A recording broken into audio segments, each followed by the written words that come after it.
Appreciate it. It was super interesting.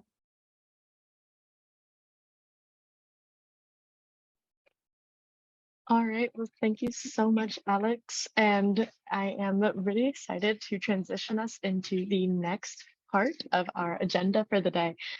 So you've now seen our idea pitches and the judges have deliberated. So stay tuned to find out the results from the idea phase. But we are now going to pivot into the development track team pitches. So this will follow the same format. So for those of you who were present earlier and got to see those pitches, it will be the exact same format. We will see all of the videos in a singular reel. So audience, please do pay attention, take notes if you need to, because once we begin the Q&A, we will again launch a poll where you get to select who the audience favorite is, and audience favorite will receive an award of $2,000. So it's a pretty big deal. And judges, once again, take notes and get ready.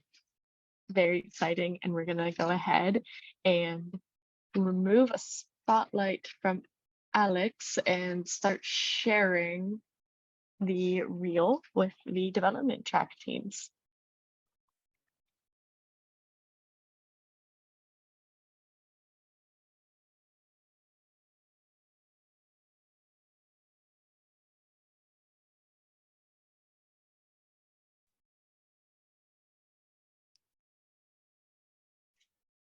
I hate mushrooms. How can something so nutritious be so unhealthy for climate change? What the fungi is going on? Here's the dirt. Mushroom demand in the United States is growing at 9.4% compounding year over year, and local cultivators are struggling to keep up with the demand. Imports from China and Canada attempt to fill the gap, but they come wrapped in single-use plastics that end up in our local landfills. This generates between 6 and 26 pounds of CO2 emissions for every 1 pound of mushrooms imported. However, there is a better way. Black Forest Mushrooms cultivates gourmet mushrooms in hyper-localized urban farms that help fight climate change and strengthen our local food supply chain. We achieve this by eliminating 100% of air freight emissions, 100% of single-use consumer plastics, and eliminating most ground freight emissions. Simultaneously, we increase the nutritional value, quality, variety, and accessibility for vulnerable communities at the highest risk of malnutrition. We bring hyper-local mushrooms direct to markets, homes, and businesses, farm to fork. Or should I say, fungi to fork. Our adventure has only just begun. We are growing with a purpose and mission to serve every community, hungry for fresh, local, nutritious ingredients. If awarded the Precycle Grand Prize, we'll use $10,000 to scale our eco-friendly farm, while $4,000 will be used to optimize our carbon neutral operation. This will assist Black Forest in increasing our production by 800% and supporting 32,000 nutritional meals every month. There are 2 ways to help us spread our spores. First, cast your vote for Black Forest mushrooms in the Precycle competition. Second, share Black Forest mushrooms on social media. This helps us get connected with customers and fungi fanatic investors. We're only $215,000 from our goal.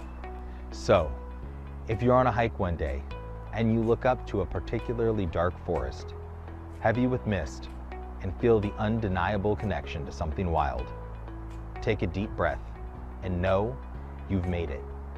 Welcome to the Black Forest.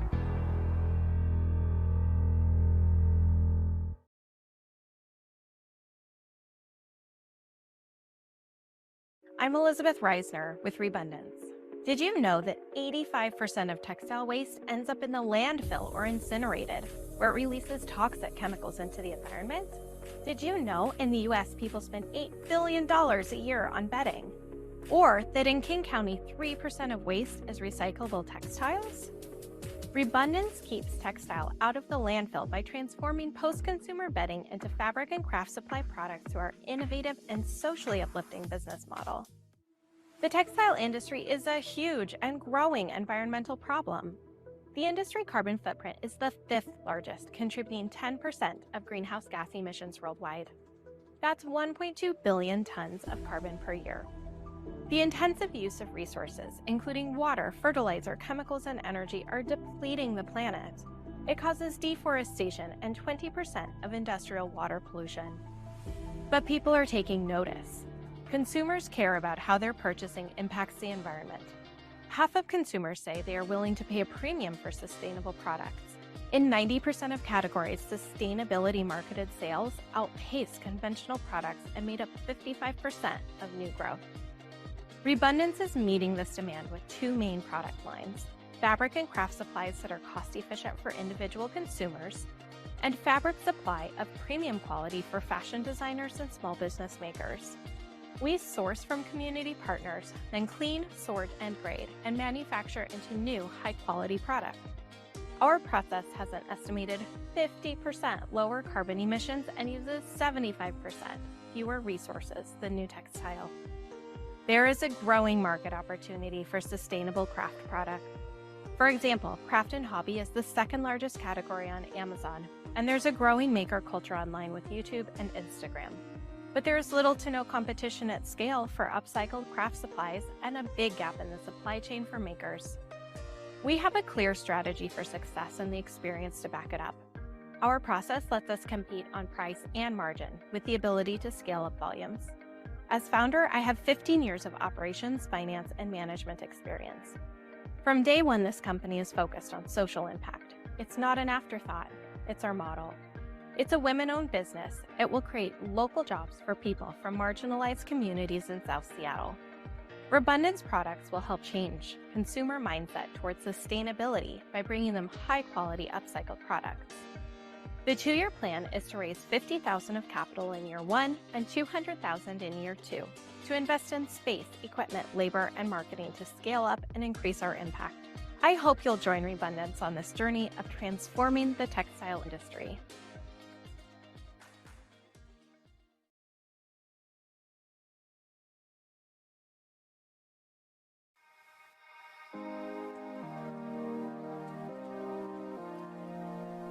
Reductions in the cost of solar power have made it one of the fastest growing sources of energy generation. Home to one of the country's largest solar manufacturers, Washington State alone produces over 1 million solar panels annually. However, this clean source of energy hides a dirty problem. Waste generated at solar factories creates vast amounts of greenhouse gas emissions in landfill-bound material. With the Inflation Reduction Act promoting expansion of domestic solar manufacturing, mismanagement of waste will clog landfills and increase costs, threatening the future of this vital technology. I'm Hans Stedman, founder of Revolve Solar. While visiting a solar panel factory, I saw truckloads of non-conforming aluminum frames, glass sheets, and plastic packaging shipped as scrap to landfills and energy-intensive recycling facilities. I created Revolve Solar to upcycle this material into environmentally friendly products. We collect waste from solar manufacturing partners and use it to construct modular, lightweight green roof planters for residential customers. Green roofing pays for itself by increasing roof lifespan and insulation, reducing home energy consumption. In addition to these economic benefits, vegetated roofing removes greenhouse gases, reduces stormwater runoff, and lowers urban temperatures on hot summer days. While green roofing is popular in Europe, upfront installation cost and complexity in the US have kept these benefits to commercial buildings and the most expensive homes. Our circular business model prevents landfilling and reduces financial barriers, making green roofing accessible at a lower cost. Our planters are compatible with many roof types and climates with minimal maintenance. Complementary to traditional solar, our planters can be installed in north-facing or shaded roof aspects where solar panels are not feasible. In addition, green roofing installed near solar panels enables higher efficiencies by lowering temperatures. Revolve Solar will utilize locally generated solar waste to build planters for sale in-state. The RainWise and GSI mini grant programs offer thousands of dollars of rebates for green roofing projects to homes within the Seattle area. Income-limited landowners are eligible for even greater subsidies, allowing Revolve Solar to offer green roof planters in disadvantaged communities most impacted by climate change. We have completed multiple phases of prototyping and will install green roofing this year. Revolve Solar plans to expand operations by partnering with more manufacturers and processing end-of-life solar panels, preventing further waste from landfilling. Join us in growing a greener future with Revolve Solar. Together, we can enable a circular economy for solar panels while promoting a sustainable future for generations to come.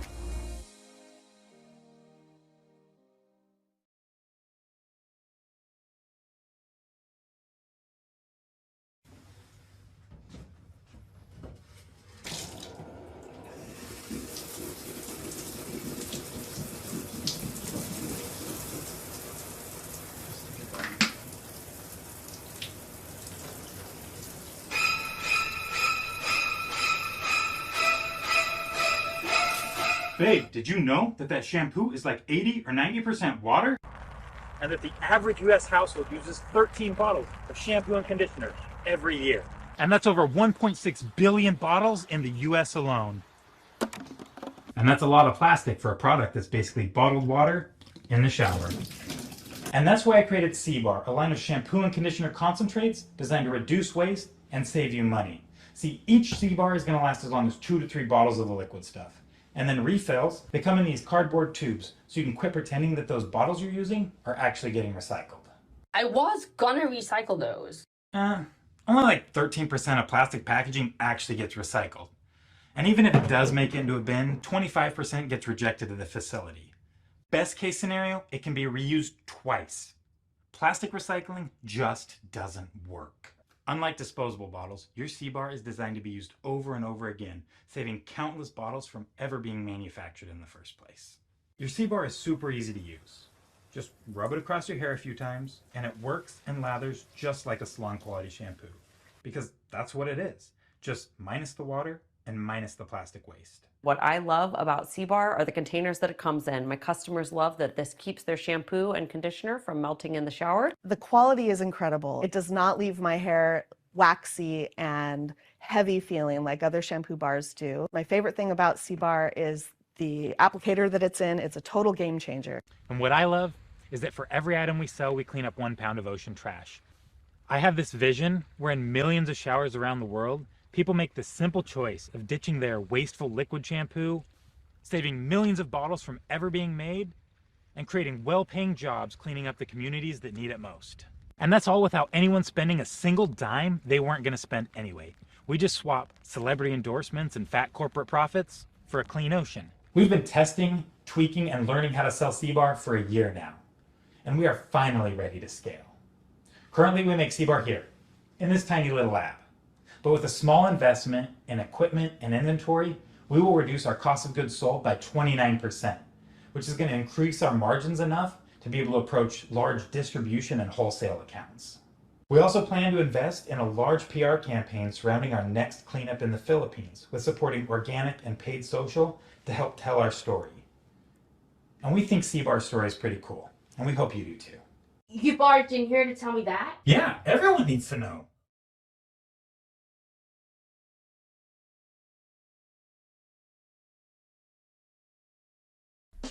Welcome to Bellingham, a charming city in the rainy northwest corner of Washington. Our small but thriving community boasts a unique beer culture with 17 breweries calling our city home. From April to October, when the sun shines, our community comes alive and the beer flows. People flock to our city for annual celebrations of our maritime culture, recreation, and live music. As much as we love our beer culture and festive events, we know they come with significant waste, particularly single-use plastic cups. Lots of cups. With an estimated 100,000 cups used per event season in our community alone, we recognize the environmental impact and challenges associated with disposing of these cups. Traveling long distances for disposal and processing, being littered and polluting our waterways, and posing fundamental challenges to compost facilities. And despite being recyclable or compostable, plastic cups commonly end up in landfills or oceans. The good news is that there is a better way, and we are excited to introduce the Cup Project.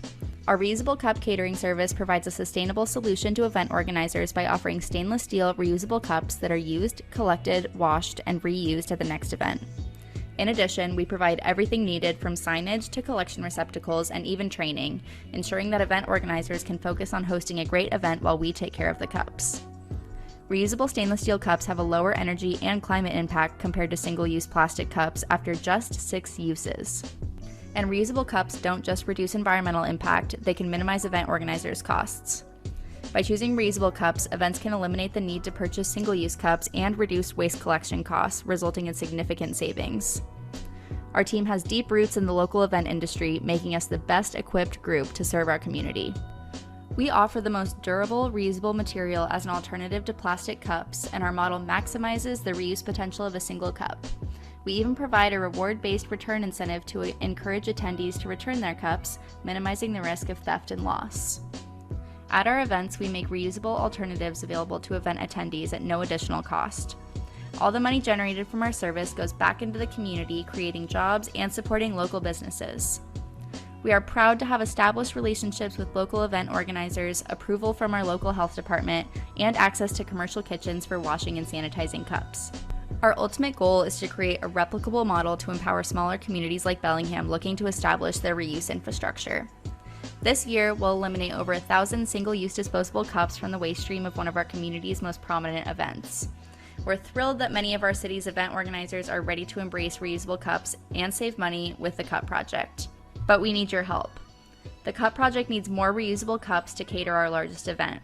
We have prototype collection receptacles and signage, but we need support to create more. Are you ready to join Bellingham in preventing waste and creating a circular economy in Washington?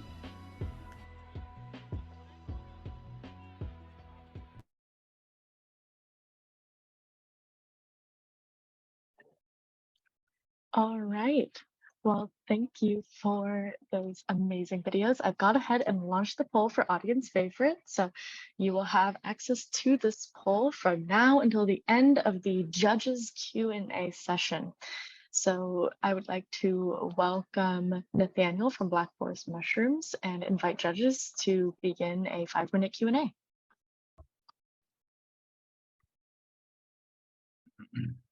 Hello, thanks for having me. I appreciate it and happy to answer any questions you have about Black Forest mushrooms. Hi, Ash. I'll go first. Thank you so much for the presentation. Thank you. I'm just curious about some more of the basics in terms of your price point and who your customers are, as well as what sort of main waste streams you see yourselves addressing. Is that the packaging that typical mushrooms come in? Yeah, so there's a lot of information that unfortunately didn't make it into the limited space. So I'm happy you asked the question to clarify. So there's a couple different ways. I'd say one of the biggest things that we're combating is imports. 80 to 90% of gourmet mushrooms are imported. And so that means that's ground freight and air freight. And so that's really the sustainable aspect of what we're doing that is going to make the largest impact. In addition to that, we're also eliminating 100% use of the consumer single-use plastics. So for every quarter pound that we're not importing, that's about an ounce of single-use plastics that are removed from the landfill. And again, all of those imports have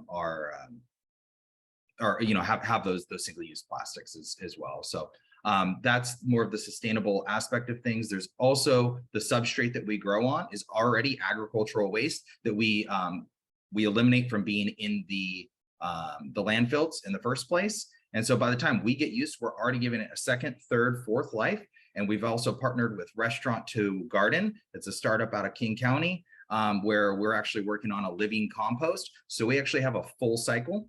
And even the single-use plastics that we use in our operation will be biodegradable by the end of the year.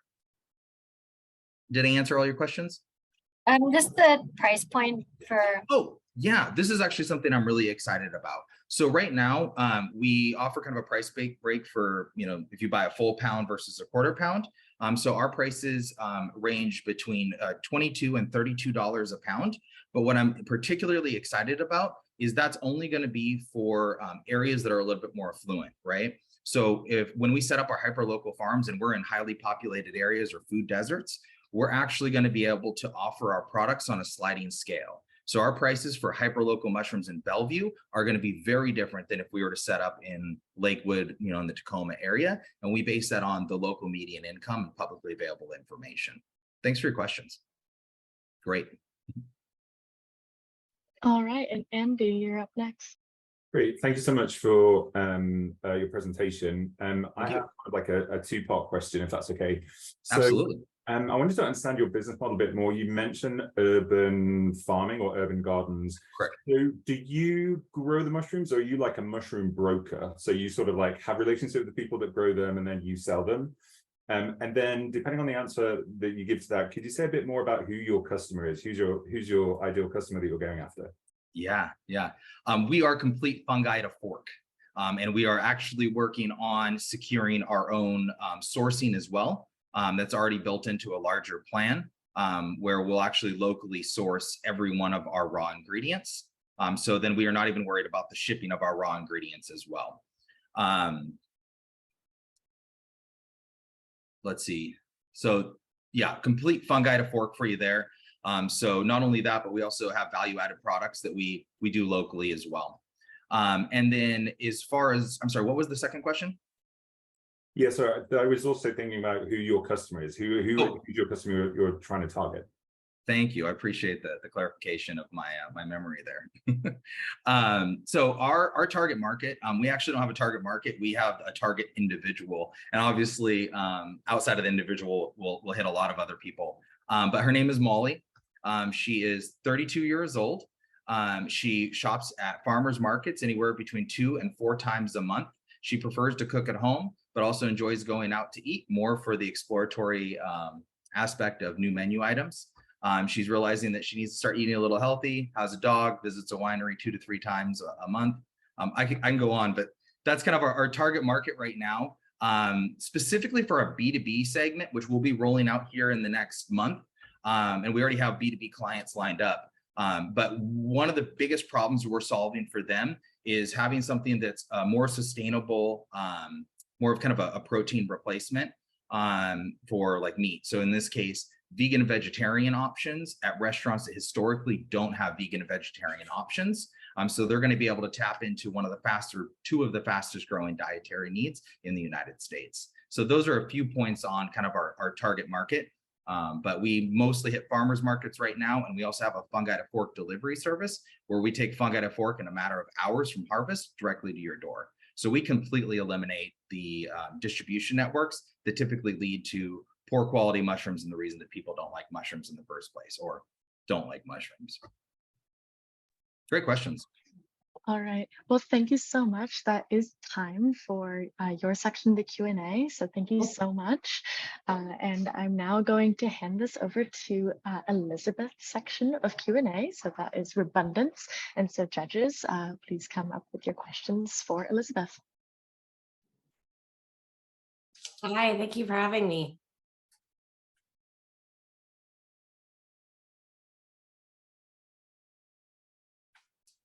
Hi, Vanash.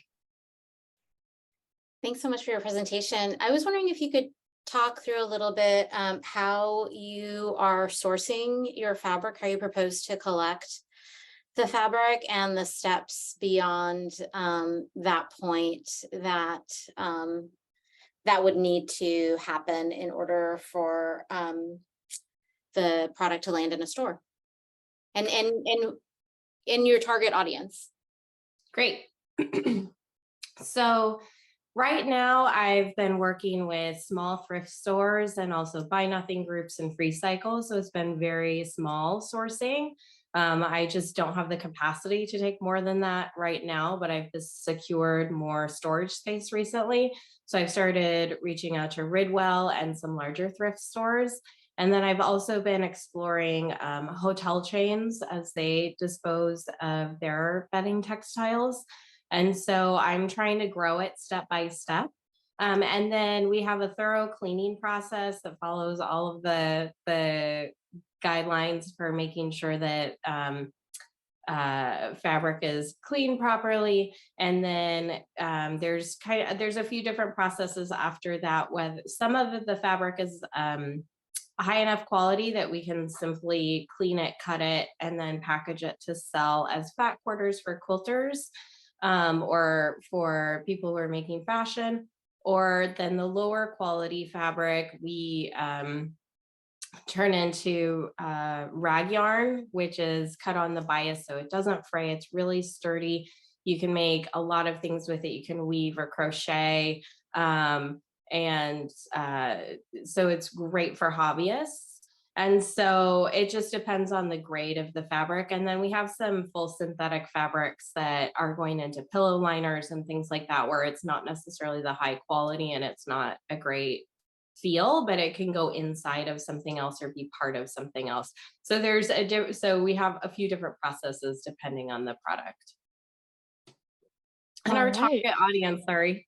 We have a few customer segments actually. When I've talked to customers, there's one segment is kind of the nostalgia customer, people who love the history of quilting, the history of upcycling with textiles, and sometimes people are even excited to see a pattern that from their childhood or from their personal past that pops up.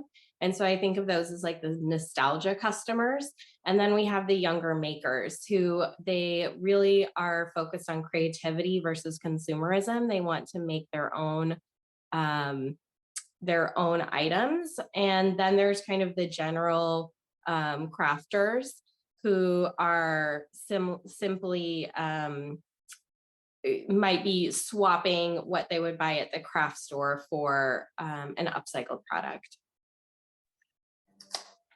All right, we have time for one more quick question. If any judges have a brief question. Dan? Sure, real quick. If you have any data, or if you know how much of the textile waste is sort of post-consumer bedding, if that's your focus. I don't yet. That's been actually very hard for me to get. I've been looking, and so that's a number I've been asked a few times, and I like did the library. I went through the whole library meeting and trying to figure out how I can find this data point. It's been very difficult. So I've mostly been looking at just how much bedding consumption there is per year, because bedding is something almost everyone uses. And so it's a good concept of the cyclicality of the market. So I do think that there's a very large market of used bedding that's being disposed of, but it's hard to pinpoint it right now. All right, thank you, Elizabeth. That will conclude your section of the Q&A. I'm now going to welcome Hans from Revolve Solar. Judges, any questions for Hans?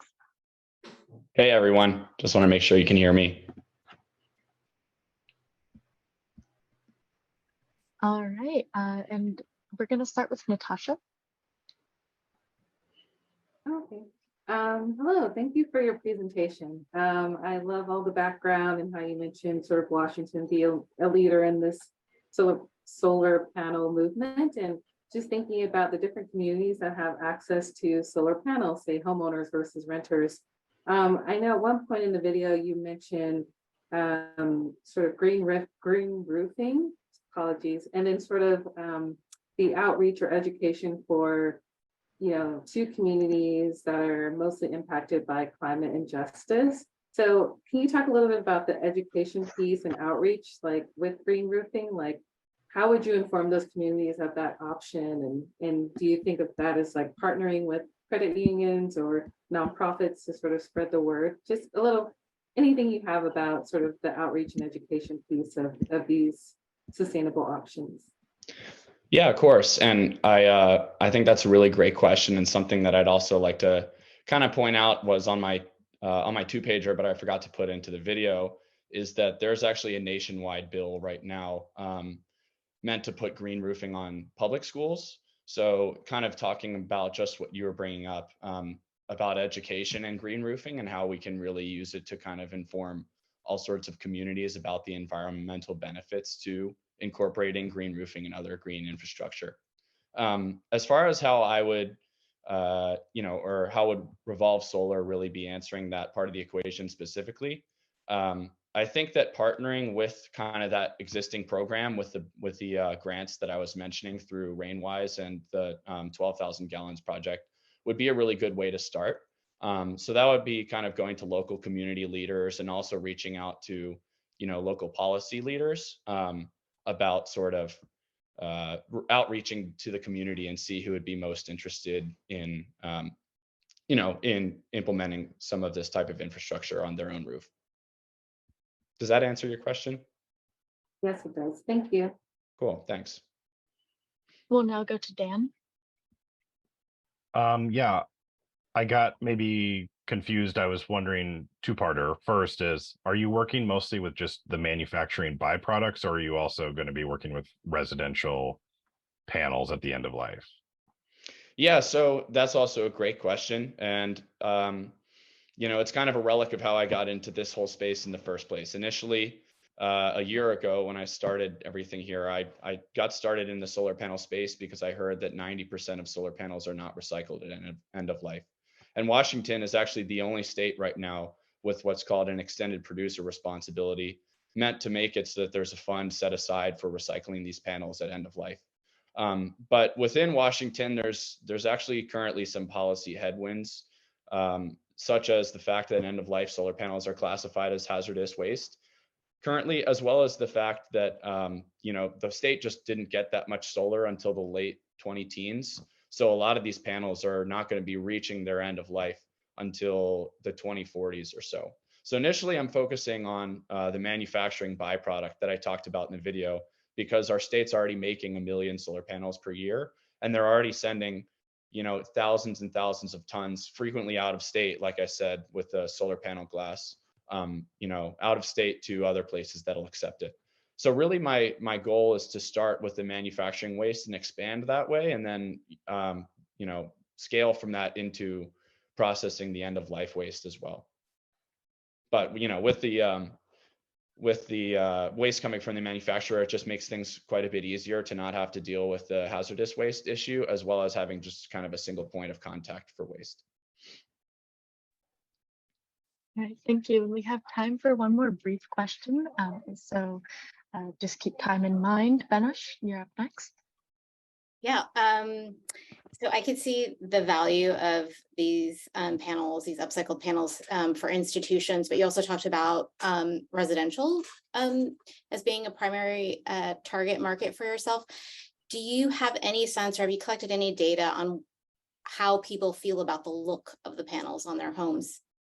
Yeah, that'll be, a really interesting thing to figure out as I move through the process. So that's why prototyping has been really important, because people really want to see what it looks like.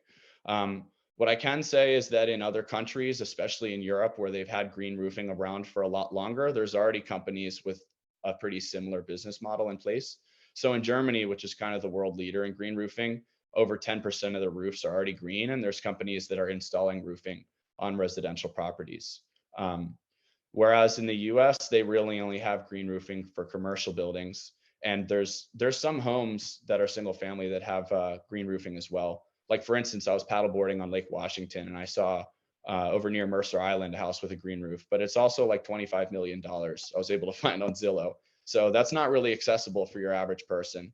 And I think that's really sort of the problem within the US, is that there isn't anyone in that space yet that's trying to offer green roofing to customers that are, able to actually afford it.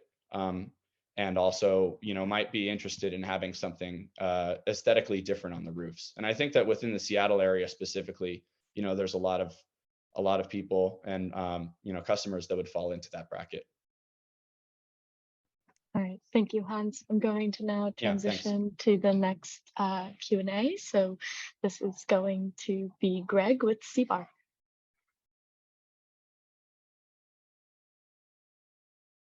Hi.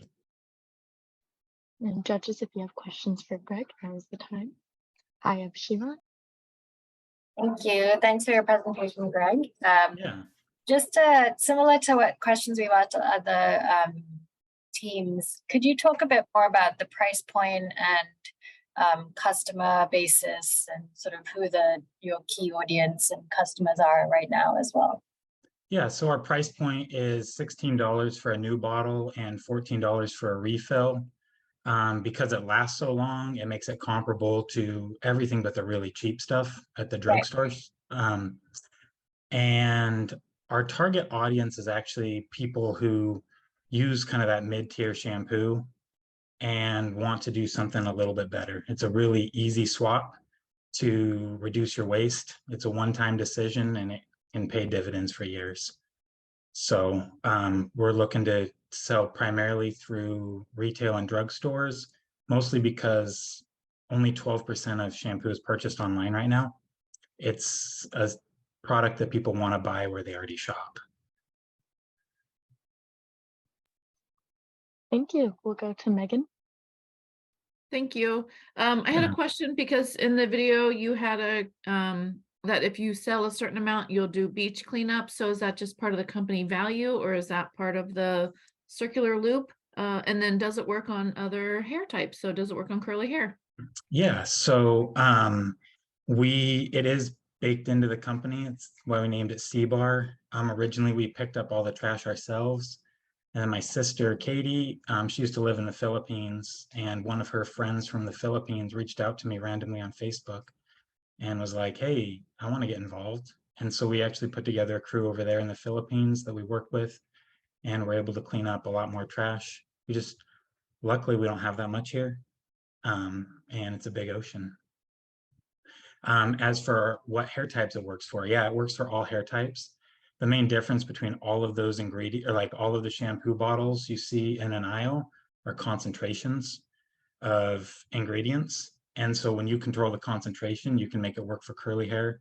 Like my wife has really coarse, thick curly hair, and it works for her. It's hydrating enough for her hair, but it won't weigh down like fine, oily hair like mine. And then for like kinky and coily hair, the conditioner is actually based off of a cream cleanser. One of my friends is one of the top curly hair stylists in Ohio, and I asked him for recommendations because my thinking was that hair is the most demanding in terms of hydration. And if we could make and it has to be really lightweight as well, otherwise it can weigh down easily. And so that's why we based our conditioner off of a cream cleanser, and people love it. Yeah.